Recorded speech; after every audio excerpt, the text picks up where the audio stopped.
ہم کیوں اللہ پر بھروسہ نہ رکھیں حالانکہ اس نے ہم کو ہمارے دین کے سیدھے رستے بتائے ہیں،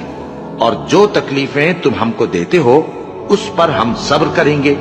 اور اہل توکل کو تو اللہ ہی پر بھروسہ رکھنا چاہیے، اور جو اپنے پروردگار کی خوشنودی حاصل کرنے کے لیے مصائب پر صبر کرتے ہیں اور نماز پڑھتے ہیں، اور جو مال ہم نے ان کو دیا ہے اس میں سے پوشیدہ اور ظاہر خرچ کرتے ہیں اور نیکی سے برائی کو دور کرتے ہیں،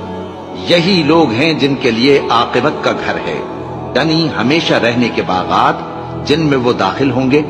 اور ان کے باپ دادوں اور بیویوں اور اولاد میں سے جو نیکوکار ہوں گے وہ بھی بہشت میں جائیں گے، اور فرشتے بہشت کے ہر ایک دروازے سے ان کے پاس آئیں گے اور کہیں گے تم پر سلام ہو،